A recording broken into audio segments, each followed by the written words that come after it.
monthly appearance. I need my monthly appearance. Yeah.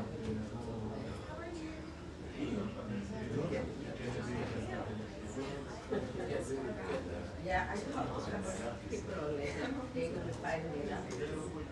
That's not fair.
Yes, I am.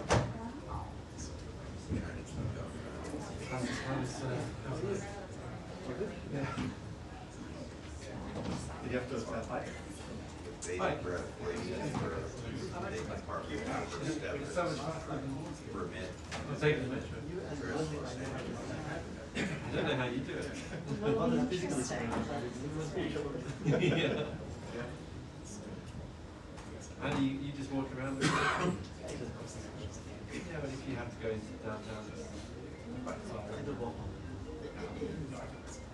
I remember you used to have a scooter. Yeah.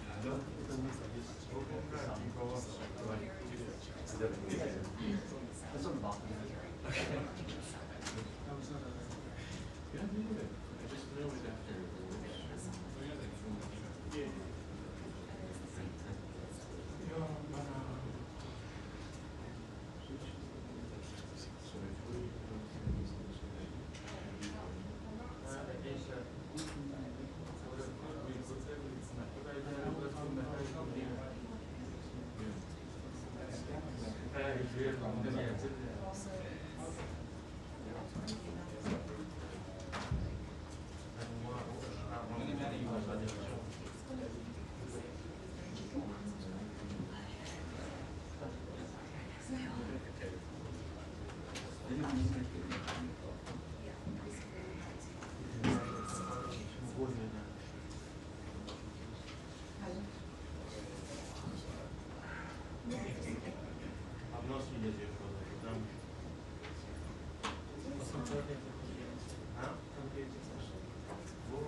Everyone, really quickly, I just got an update that we're actually going to start at 2:15, so we still got a little bit of time. Oh, no, good.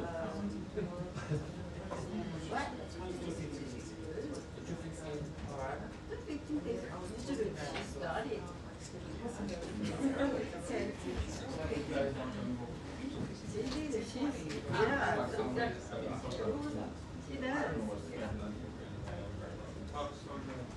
Oh, he sent an email saying he will, so if he doesn't, then fine. But as of right now, as of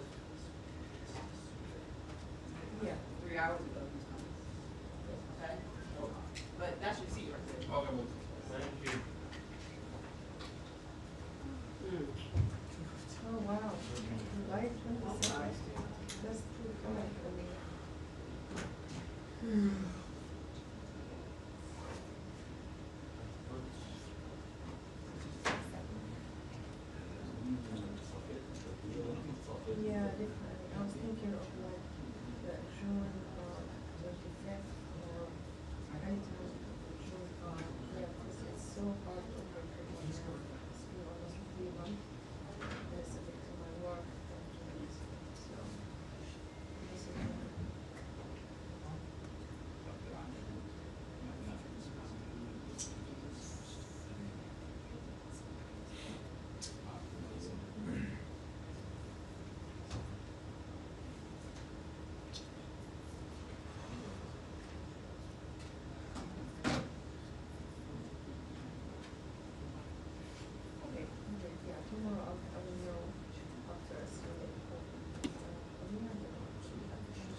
date as well, so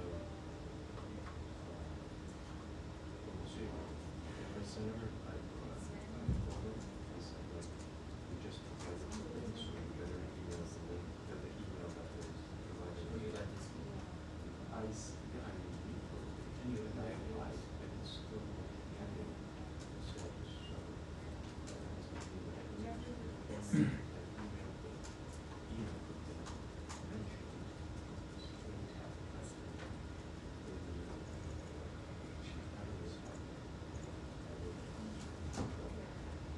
anyone from us who would like to No, that link, you're not the first one that asking. Let me text Ali if we can see if he has something. I sent him, he asked me from the group and I sent him the names of our. You did already? Yeah, I did too. Okay, so Nothing. he's trying to take care. Like, who is he? He's an external. He says something external. Because the email that they sent me was military. Yeah. It's from. You guys know the kind of. No, from the force press center. Because I haven't signed up for the convention, that's why I saw you for. Oh, okay. But I have email from the rental. No, I do have it as well, but I thought that is. This one. This is Army document. So it's US Army.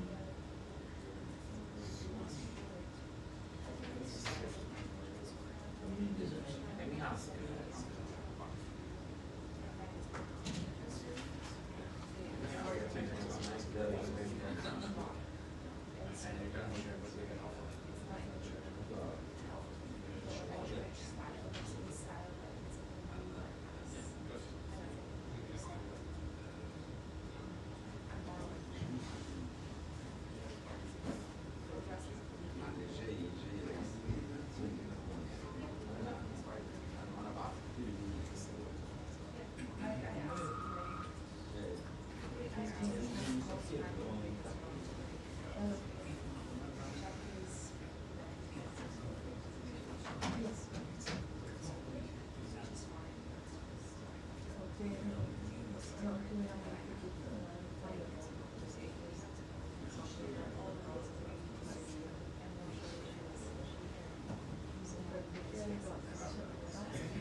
So you're asking for the two weeks?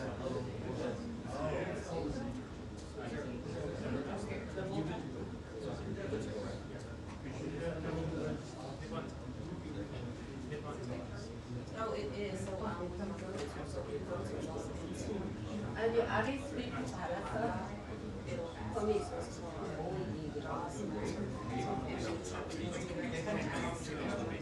어디에?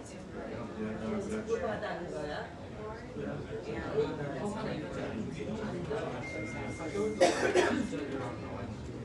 그건 템포럴 얘기지. 지금 거기는 찾아. That's what you have. no, not yet, not yet, it is. Yeah. That's what you're supposed to say watching you. That's just behind the background tab. 나 그게 다 스킨이에요. 그러면 패스가 그냥 그걸 쓰지. 내가 볼 때 그냥 그런 게 있고 또 전화를 해서 물어봐라고 왜 전화를 해서 내가 몇 시에 간다. 왜냐면 알파로 나온다. 모르는 게 아니라 왜 이렇게 싫다며.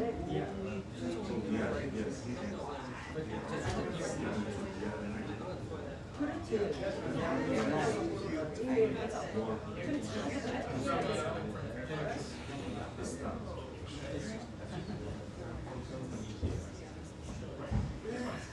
We used to do church.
직접 찾아가고 일단은 그걸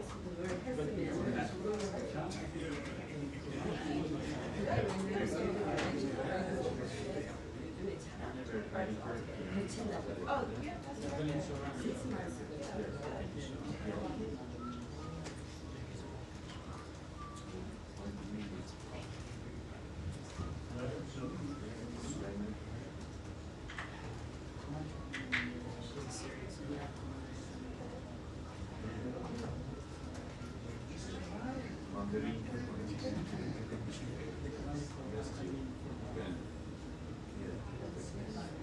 Yes, they use it. The Turks use it.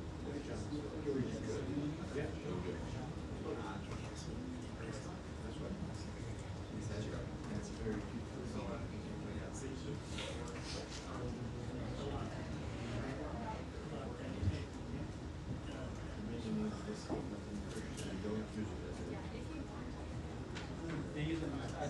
Yes.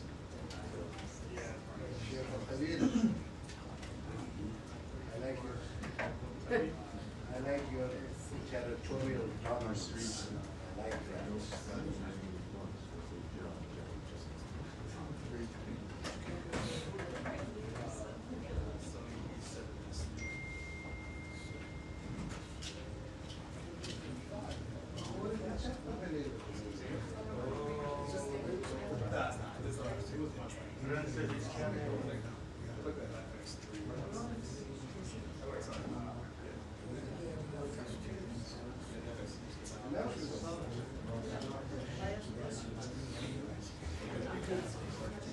Thank you.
Yeah, we need more. We need to make some.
Hey, I saw you on Friday.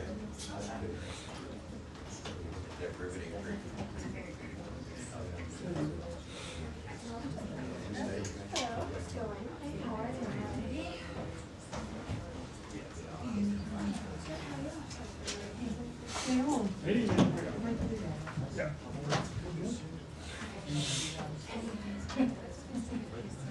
Oh my gosh.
Thank you.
Good, there's air conditioning in here. Very good, it's air conditioned. Beautiful June day. Hi, everybody. Hi. Fox, those folks at Fox. Busy with TV, probably. All right, great, nice to see you guys. Again, I take it Tommy took good care of you last week. You will have Tommy again a week from today when I'm with the secretary traveling. So be prepared. You've got a week to prepare, but of course I'll also see you again on Thursday. We do have some announcements here. First of all, over the last few days, Americans have witnessed scenes of lawlessness as radicals in Los Angeles riot to protect criminal illegal aliens. Agitators have attacked law enforcement and shut down freeways. We remain undeterred in our commitment to enforce our laws and secure the border. During recent days, the administration has taken illegal alien gang members, child predators, rapists, and burglars off the streets. Thanks to the historic action across all of government under President Trump, the border is more secure than it ever has been, with illegal border crossings at a historic low. The border crisis that unfolded under the previous administration, however, did untold damage. The Big Beautiful Bill, as an example, before Congress will build on President Trump's progress, ensuring we have the resources to enforce our laws and secure our border. To that end, the United States is committed to disrupting the illicit manufacture and trafficking of fentanyl, a leading cause of death of people aged 18 to 49 in the United States. Yesterday, the United States announced that it is sanctioning La Chapitos, a powerful faction of the Mexico-based Sinaloa cartel, along with its 2 fugitive leaders. The United States is also designating a regional network of Los Chapitos associates and businesses based in Mazatlan, Mexico. This network engages in drug trafficking, extortion, kidnapping, and money laundering. Under Secretary Marco Rubio, the State Department will continue to protect our nation by keeping illicit drugs off our streets and disrupting the revenue streams funding Mexico-based cartels' violent and criminal activity. In addition, Deputy Secretary of State Christopher Landau will travel to Mexico, El Salvador, and Guatemala from June 10th to the 13th. As detailed in the trip announcement, quote, in each country, Deputy Secretary Landau will participate in a high-level bilateral engagements to further strengthen diplomatic ties and cooperation. He will engage in discussions to drive the private sector led economic growth, boost U.S. commercial investments in our region, and highlight the importance of ending illegal immigration. In addition, there are additional announcements today, of course. The United States sanctioned 5 individuals and 5 sham charities for financially supporting Hamas under the guise of humanitarian work. Additionally, we are targeting a fraudulent charity linked to the Popular Front for the Liberation of Palestine, the PFLP. The United States will use all available tools to prevent abuse of the nonprofit sector for the benefit of terrorist groups like Hamas and the PFLP. We are committed to ensuring humanitarian aid can in fact be delivered by reliable and safe organizations. Finally, cultural diplomacy remains an important endeavor of the Trump administration. The Kennedy Center exemplifies this commitment, and its gala is tomorrow night, led by the musical Les Miserables. The center will have a season that will have Broadway, ballet, opera, and even Dolly Parton, in addition to a lot of other great things for kids as well. In this world of ours, it sounds very nice and very appropriate. And now to your question. Sounds like Matt Lee is amused. I hope you might be. Some coughing. I know you weren't laughing. And you might. It would be good to become perhaps a season ticket holder to the Kennedy Center. I'm just saying. But go ahead. I would be happy to be a season ticket holder to the Kennedy. Yeah. And I would love to see Les Mis because I never saw it. There you go. But anyway, listen, just on your copper, and then I want to go shoot really quickly to the Middle East, just on the top. The State Department doesn't have any role in what's going on in LA in terms of quelling the violence. Is that correct? Well, as I would view it, and I think that we all know that many of the aspects regarding illegal immigration, certainly on the issue of visas, the controlling of the border, the designating of foreign terrorist organizations, is one part of a whole of government effort to keep the country safe, to keep Americans safe. Don't push me off here. I'm answering your question. And so when we see the dynamic of what's happening in Los Angeles, it is, I think, quite appropriate for Americans to see this, and it is. The nature of what we are working to do together through the Trump administration to secure this country and to secure our streets.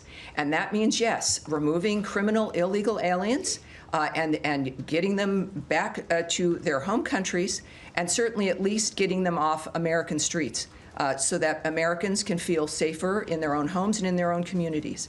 And so in the midst of that, when we talk about it, of course, it's the State Department, it's the DOJ, it's ICE, it's the Department of Homeland Security, it is the White House.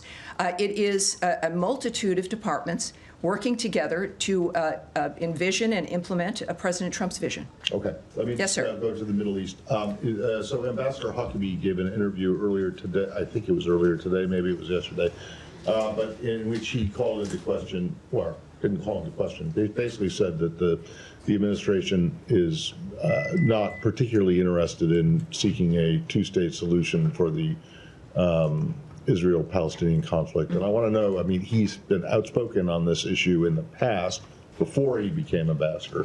But is he speaking on his own, or is this now administration policy that you're no longer so interested in that kind of a resolution? Well, first of all, I'm not going to characterize the ambassador's remarks. I'm not going to explain them or really comment on them at all. I think he certainly speaks for himself. At the same time, of course, ambassadors are there and they're working with their host country. But when it comes to American policy and certainly where the president stands, I'd suggest you call the White House. Okay. Thanks. All right. Yes, Andrea Mitchell.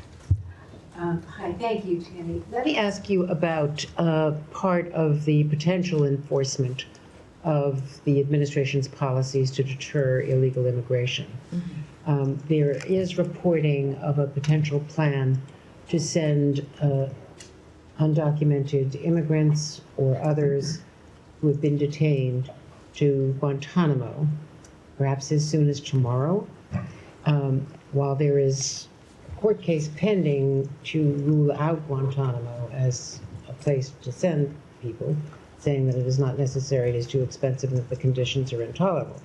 But that this would include Europeans from allied countries that would willingly accept deportations of their illegal immigrants here. So what is the State Department's position on whether European illegal immigrants, migrants, who have been detained should be sent to Guantanamo rather than to their host countries, including countries that would very willingly accept them. Do you think that this would damage relationships with our allies?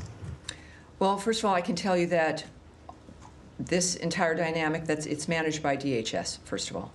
It's certainly not a dynamic managed by the State Department. I can also say that, of course, it's not new that we are moving criminal illegal aliens to Guantanamo prior. It's not the final destination. It's prior to their being sent to their home country. But when it comes to each country, I'm not going to speak to that.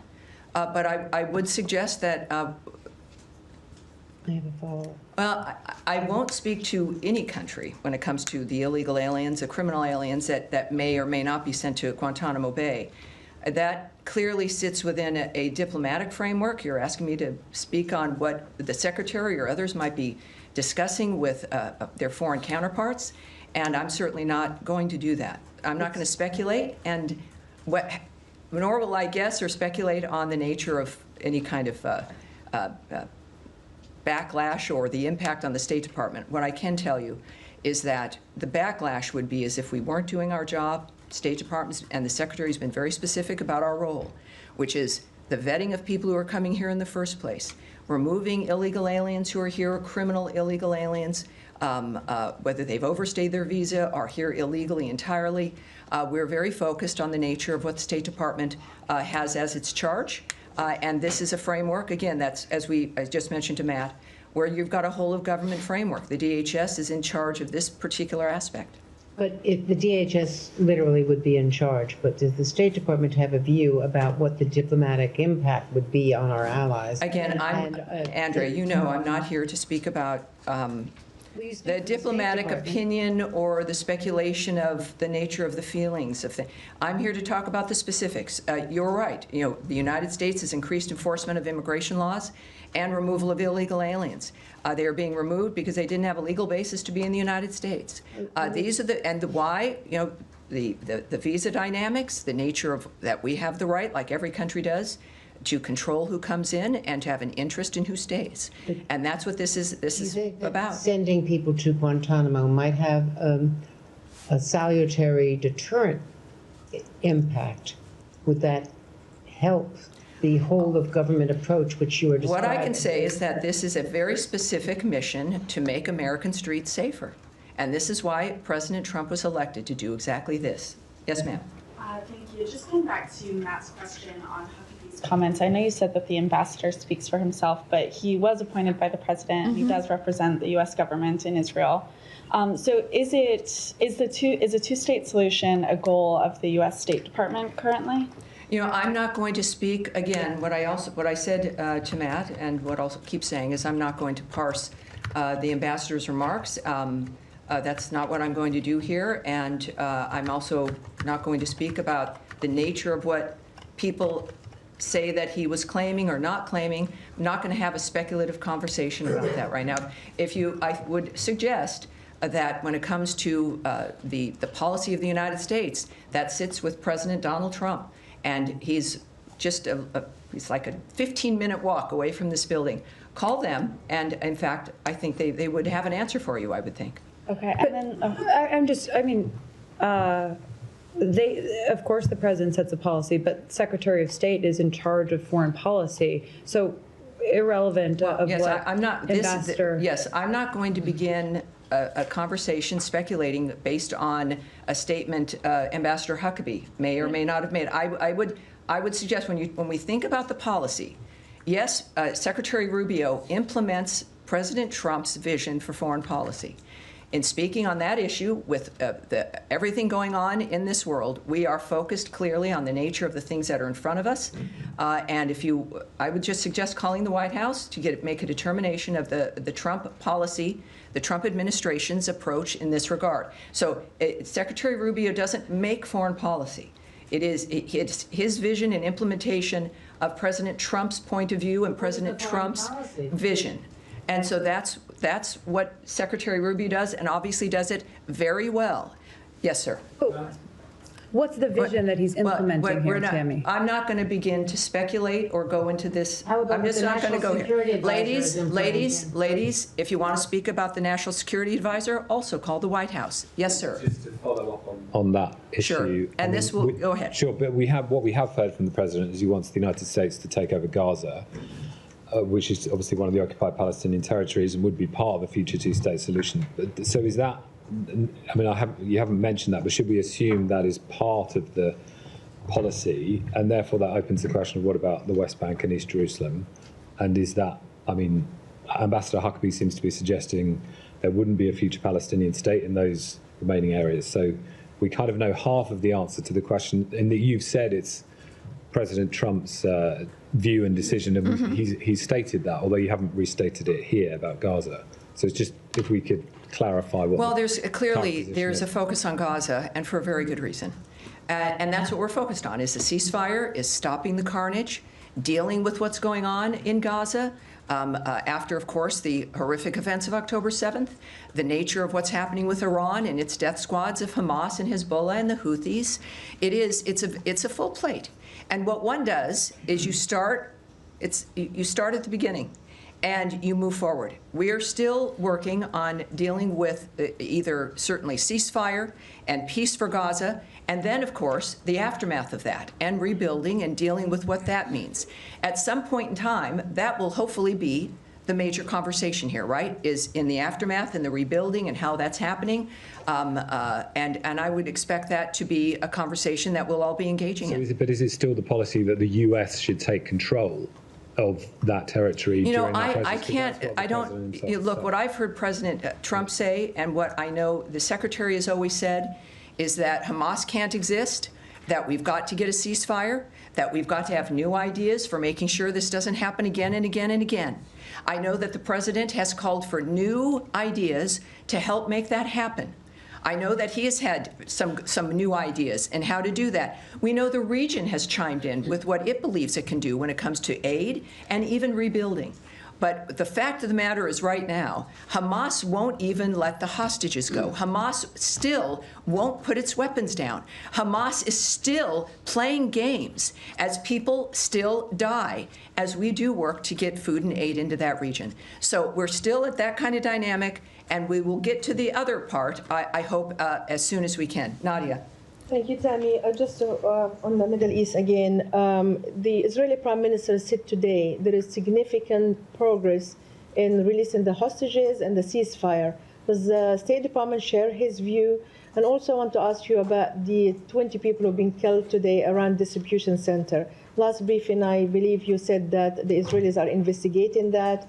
I'm just wondering how these people who have been killed daily now, not one day passes without people being killed around this food distribution center, how can they get their food safely?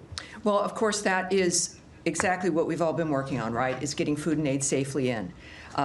We also know that the UN had a horrible dynamic where they had flour that they report was stolen by Hamas, and that the problems, and as I've said regularly, we all know it's a war zone. It's a war zone led by terrorists who don't care about humanity or the future. Regarding what's happening on the ground there, I would refer you to the IDF in Israel, which continues, of course, to investigate. And in the case of what's being led by the IDF in Israel there, I think that's where you'd need to go in that regard. And there was a third part. What was this? Talking about the significant progress that Netanyahu is talking about today. Yes. Well, again, I can't speak to what the Prime Minister has said.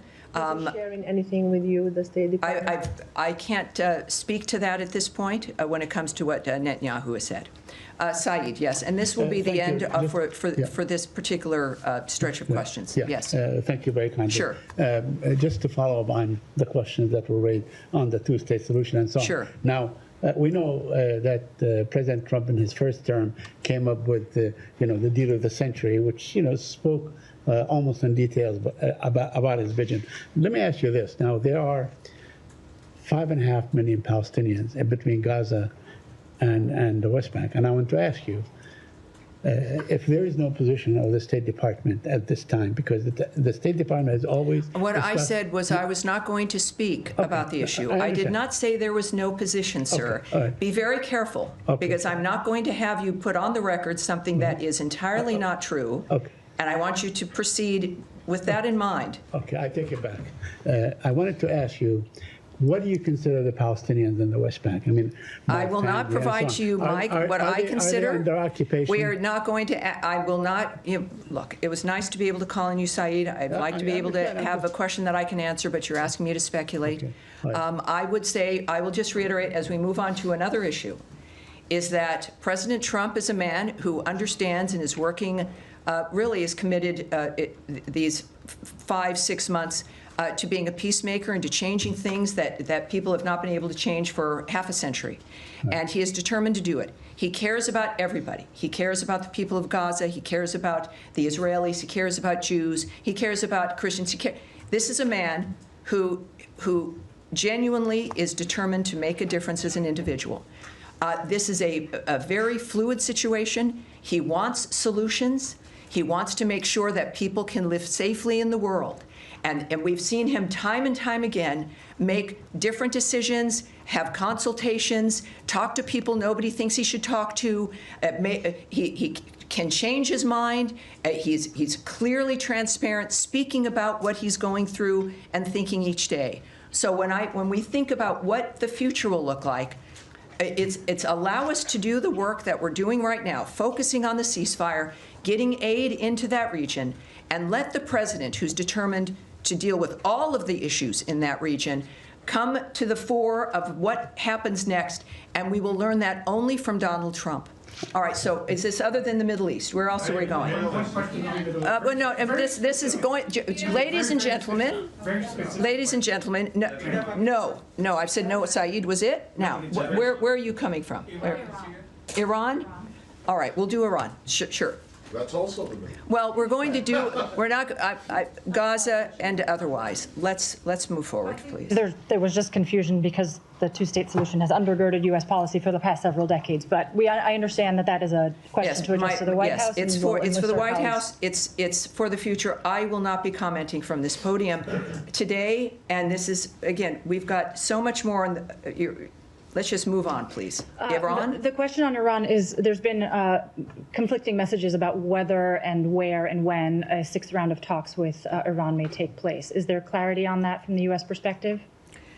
I don't know if you would consider it clarity, but I can say a few things. The president, I think, he noted that something would be happening soon, this week. I think that what I can just reiterate here is that we would hope and expect that there would be new additional talks, and that, in fact, they would be soon. But beyond that, I have nothing to preview. But in similar situations, when we believed that it would be soon, it, in fact, ended up being soon. Right. The Iranians have concretely said Sunday in Oman. So if that is not the U.S. understanding, then... I can't comment on that. Again, the president mentioned a different day. I think that there are individuals involved, obviously, who are working on this, and there will be a final determination, and we will hear about it when that determination is made. Okay. In that context, just very quickly. One more follow-up, and then we'll go on. Thank you. Well, just because the president also had mentioned that this week, would be the sort of 2-month deadline for reaching a deal with Iran or not. When is it determined that those talks are a failure and you don't progress to future rounds? The president makes that determination, and the people involved. As I've mentioned before, if you think that if you think about the deadlines, or even as the secretary has said on another situation, that it would be a matter of weeks. The funny thing about negotiations and discussions is that things happen, and that there are conversations, and progress is sometimes made. Not tremendous progress, but enough to keep going. So it is not. It is a dynamic as it would be with any diplomatic consideration. that negotiations are meant to move things forward. And the good news is that, in fact, it would appear that things are moving forward, and that's what we all want. All right. Yes, sir. Thank you, Tammy. Moving to Ukraine, if I may. All right. Now, let's one more. Now we're thinking of Lebanon and the other elements of the Middle East. Did you have something, sir? Yes, you. Well, it was an Iran follow, actually. All right. Iran follow-up. All right. So President Trump also said something about Iran that was quite interesting yesterday during the roundtable. He said that Iran has been helping with the ceasefire negotiations in Gaza. Are you able to shed any light on that? No, I can't. Refer you to the White House in that regard. All right. Lebanon, yes, sir, right there. Thanks so much. Yes. Ukraine has been under massive drone attacks, particularly Kiev last night. Given that, Ukrainian president said publicly that they have been asking for permission from the U.S. To purchase air defense systems that they can mitigate Russian attacks. Why wouldn't the U.S. let them purchase air defenses, much needed air defense systems? Well, I can't speak to the details of purchase decisions or negotiations about what we're going to allow to be purchased by an ally. That is the Department of Defense, effectively.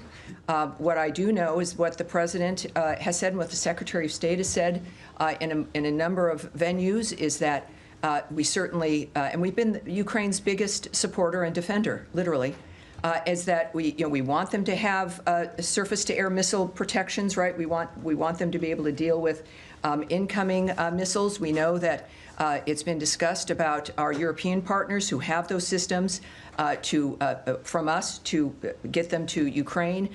There's a number of different negotiations and aspects involved in this kind of dynamic that does not involve the State Department. It's about munitions and purchasing and all of that.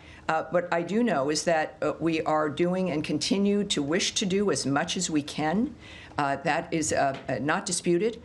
And I understand the Ukrainians, who are great friends of this country and have done, there's no disputing the bravery and the commitment of the Ukrainian people. If that was ever in doubt or questionable, this war and how they've defended their nation has dispelled any of that. I had the pleasure of being in a bilat with the Ukrainian delegation recently here. And they are astounding people, and they're remarkable, and they are committed to getting their country safe and this war to end. And so are we. The United States has proven that. The details of which are many, and I can't speak to that, and I certainly would dispute that we are not letting Ukraine do something. The opposite has always been the case. Our goal is to make sure that this war comes to an end.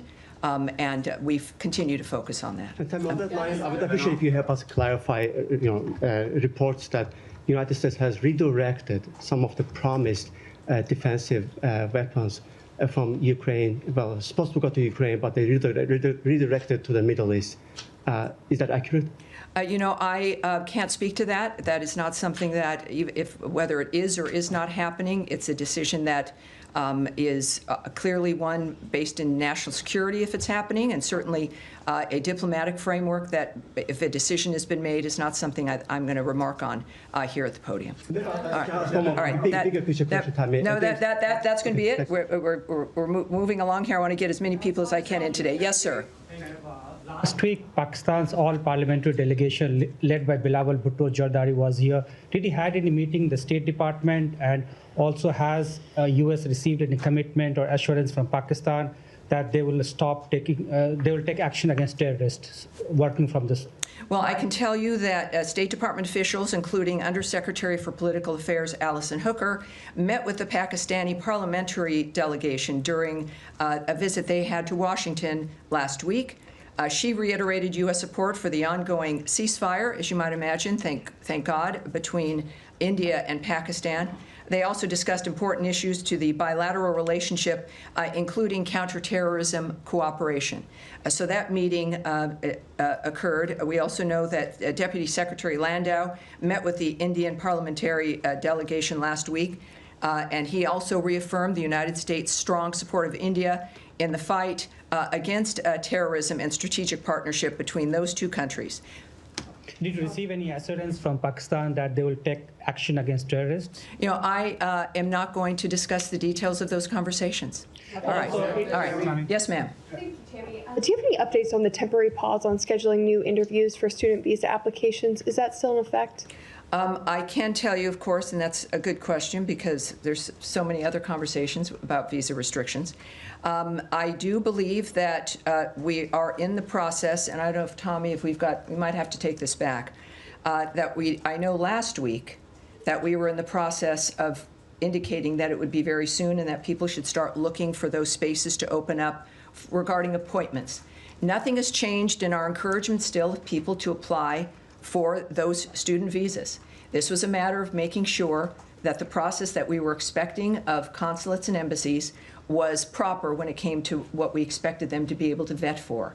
And that process, we were told, would be rapid.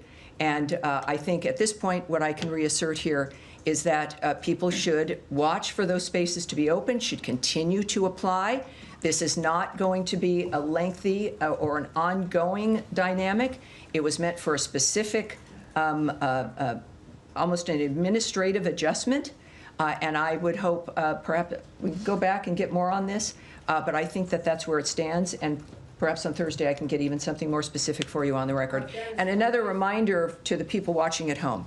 When I say we're going to take something back, it means that we're going to get an answer to that question for the reporter and get it right back to them as well. And so that'll also help us for the next briefing also. Afghanistan, yes ma'am. Afghanistan. Afghanistan. Thank you, ma'am. Thank you.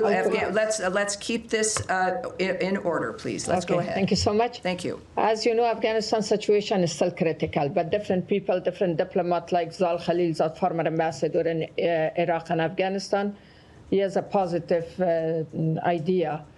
But unfortunately, yesterday there was a war started, and Taliban claimed that this is from the ISIS.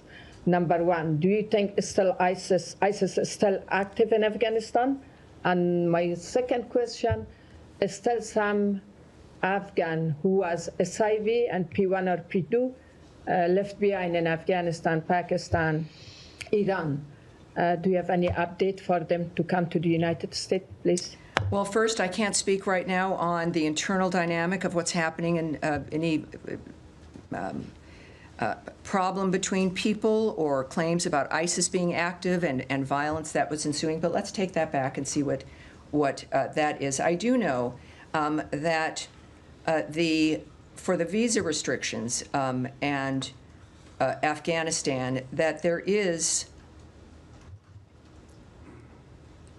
for the SIV visas, the proclamation that was used announcing this states that Afghan special immigrant visas are accepted. I'll say exempted from the suspension of entry to the United States. Consular processing of Afghan SIVs, including Afghan SIV interviews, continues at U.S. embassies and consulates around the world. All right. Yes, sir. Thank you. Me? Yes, you. Yes, sir, you. Yes, thank you. All right. If we're going to have disruptions, we're going to let's stop this if we could, Heather. Let's move, please. Let's get. We will remove you if you are not silent right now. So we are going to be respectful to your fellow journalists, and thank you very much. Thank you very much. Now we will go. Thank you, sir. Thank you very much. As you know, the Iraqi federal government has cut the budget and salary of the Kurdistan region. Have you addressed this issue with Baghdad? What is your position on the matter? And I have yes, we're aware of this. We are aware of this. And we urge Baghdad and Erbil to resolve their issues through constructive dialogue consistent with their constitutional responsibilities. Resolving the salaries issue quickly sends a signal that Iraq is creating an environment in which U.S. companies would want to invest. Successful resolution would also send a positive signal on broader cooperation for the benefit of all Iraqis, such as reopening the Iraq-Turkey pipeline and additional energy exploration, including with U.S. companies. When speaking with senior Iraqi officials, such as Prime Minister Soudani, Secretary Rubio has emphasized the importance of stability and prosperity in Iraq and the region. He has done the same in recent meetings and conversations with KRG President Barzani and KRG Prime Minister Masroor Barzani. U.S. support for a strong and resilient Iraqi Kurdistan region remains a crucial element of our relationship with Iraq. All right. Yes, all right. Next, please. Let's get everyone in if we can here. I'm only going to ask one to get everybody in. Sanctions question for you. The ICC sanctions that were announced last Thursday. 2 members of the pre-trial chamber that signed off on the arrest warrants for Prime Minister Netanyahu, Defense Minister Gallant, were sanctioned. But the presiding judge, the 3rd judge in the pre-trial chamber of France, was not sanctioned.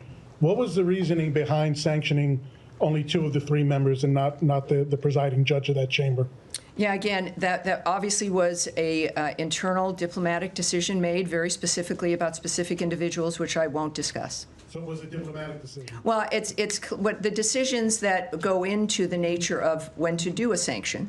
Obviously, there's a combination of conversations involving national security, what's in the best interest of the United States, what's in the best interest of our diplomacy, certainly with our ally Israel, and our own national security and the messages that we send when it comes to expecting America to be treated with respect and to be treated with some modicon of decency when it comes to the international scene.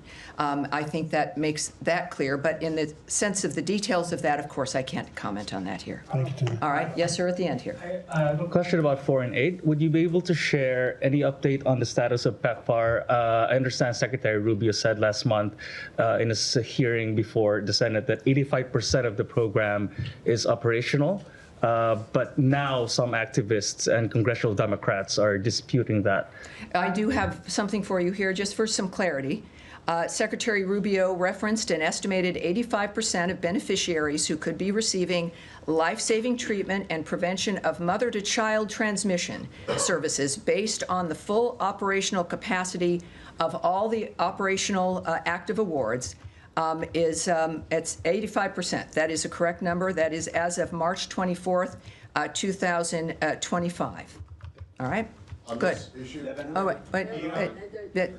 Well, hold on. This cable that went out today from Secretary Rubio instructing all chiefs of mission to abolish all USAID positions, local, direct, either direct U.S. hires or local employees. And sure, that was not a surprise. It shouldn't surprise anyone. A cable is something sent out from the State Department, in this case, of course, to missions worldwide, instructing them to do something, essentially. There's many more uses and reasons for cables. And sometimes, surprisingly, said no one ever, they get leaked. In this case, it was an order regarding positions, regarding U.S. aid, that they were to be ended. And that was something that was previewed in February when we relayed the roadmap, if you will, of the reorganization, the renovation, if you will, of U.S. aid, making sure that our aid efforts around the world met with what was important to the United States, to the America First agenda. So this was a cable telling our posts exactly what they were expecting to be told, which is that those positions were gone and were being eliminated. So it wasn't a surprise. It's nothing new. And it is exactly what we previewed in February and March of this year. All right. But we've talked to you. Yes. All right. Now in the back, young man right there. Yes. Young man without the tie. That would be you. Yes. Just while we have questions on Israel, earlier today, 5 countries. Can you tell me, by the way, what is your outlet? Just a curiosity. And your name? Ryan Morgan with the Epoch Times. All right. Hi, Ryan. Welcome aboard. Thank you for having me. So I was just wondering if you have a quick comment about the 5 countries that sanctioned Israeli ministers Itamar Ben-Gvir and Bezalel Smotrich today. Yes, I do. I have something for you on that. And let me get that for you. There's just so much going on today. First of all, we find that extremely unhelpful. It will do nothing to get us closer to a ceasefire in Gaza. This, again, is about Allied sanctions against Israeli ministers. They should focus on, this being UK, Canada, Norway, and New Zealand, should focus on the real culprit, which is Hamas. Hamas put the people of Gaza in this situation by launching the horrific attacks of October 7th, which killed 6 British citizens and 46 Americans, and continue to hold hostages, of course, including the bodies of 4 Americans. We remain concerned about any step that would further isolate Israel from the international community. If our allies want to help, they should focus on supporting Special Envoy Witkoff's negotiations and backing the Gaza Humanitarian Foundation when it comes to food and aid. All right. Yes, sir, in the back? Yes, sir. Thank you, Tammy. My question is about Ukraine negotiations. Russians and Ukrainians came together in Istanbul last week and they announced a memorandum, and result of that, there was exchange of prisoners. What is your elaboration on that phase of the deal, and how do you follow these negotiations? Well, the President and the Secretary have been saying for a while that the only real solution can come with the parties talking directly. And that is what we've been seeing here, at least, in this regard. We, of course, remain in close contact with both parties at the highest levels. And we welcomed the success, the movement of, again, more prisoner exchanges. In this case, of course, the seriously wounded and young prisoners under the age of 25, as well as repatriating fallen soldiers, which in that instance was about 6,000 each, horribly. We are not involved, right? We're not involved in that as the State Department. If that was your question, of the United States, this was negotiations, conversations between the 2 parties involved. And that's all I can tell you. Is that we welcome that progress in the meantime. Are you in contact with the Turkish authorities in order to have them involved in some way to reach a deal between the 2 parties? Well, I obviously won't speak on, we talk with all of our allies on a number of different reasons all the time, but I won't discuss what the details are of those conversations. Yes, sir. Thank you, Tammy. Question on Iraq. When do you expect Iran to get back to you about your proposal? And President spoke to Paphos, and he said Iran is acting much differently in negotiation than it did just days ago. What's changed from Iran from recent days? Well, I don't speak for Iran. And I think that what we will find is, as we've discussed, the expectation of further talks and those leading those talks and handling the situation. I would hope, as we all do, that we can finally have some answers and some agreement when it comes to the situation. On Iraq, you said that you are encouraging both Erbil and Baghdad, the Kurdistan region of Iraq and Baghdad, to solve the issue over the budget. Are you engaging with them? There are reports that recently the U.S. charged the affairs to the Iraqi embassy in Baghdad. He met with the Iraqi prime minister and he put direct pressure on Iraqi prime minister to solve this issue. Now the Iraqi officials saying that we are getting heated from the Washington to solve this issue.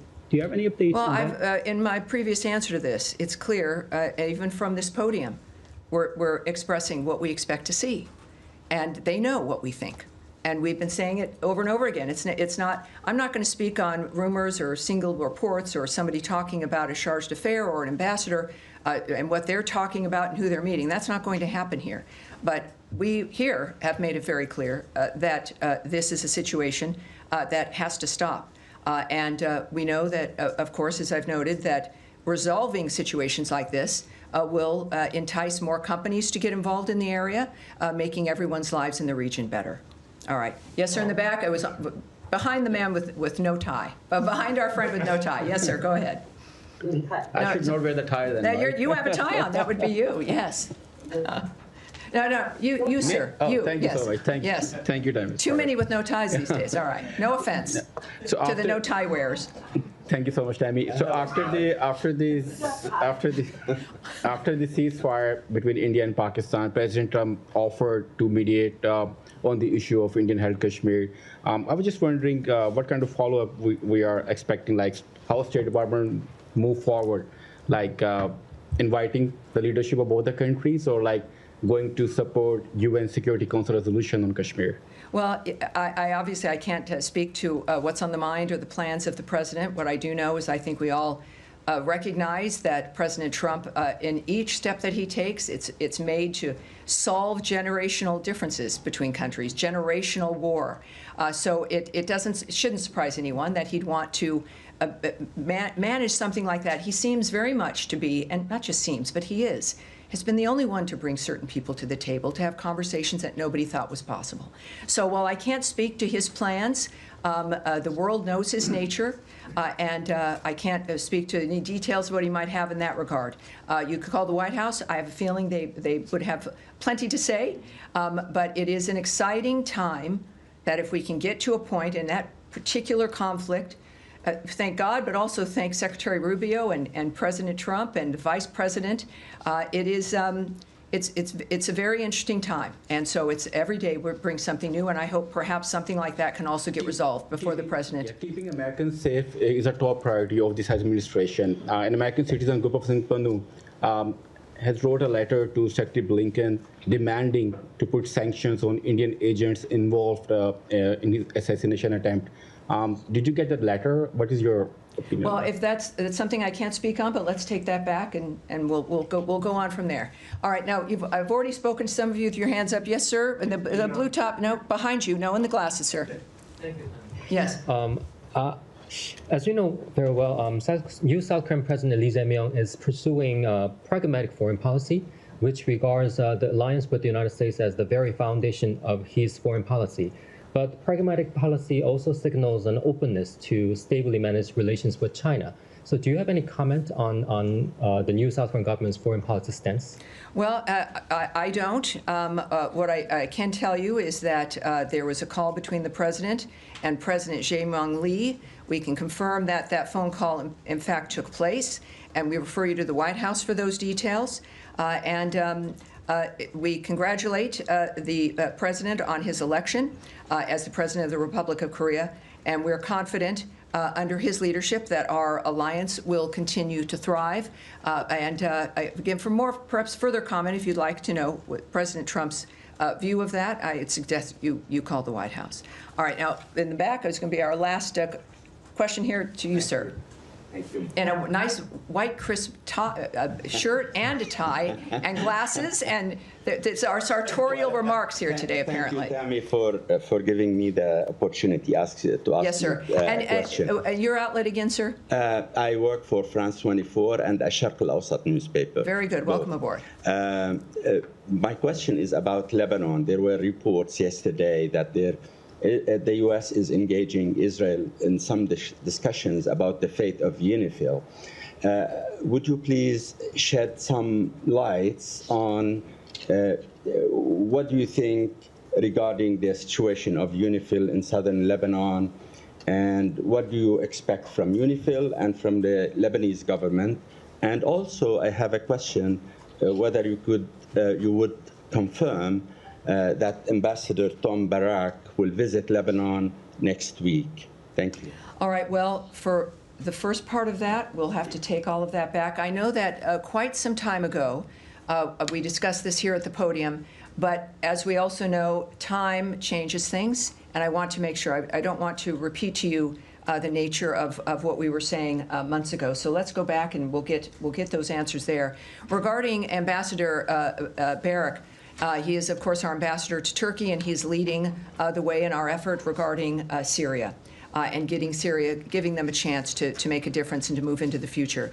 I think we can get a good answer from the ambassador about his plans regarding any travel. I'll do my best for you in that regard. But he's a busy guy. We had him here last week. He spoke to many here in general, off the record for like a meet and greet. But he's a man who clearly is making a huge difference. We expect more from him, and we'll get back to you with his travel plans in the end. A quick follow-up on the fate of Miss Morgan Ortegas, because there are a lot of rumors.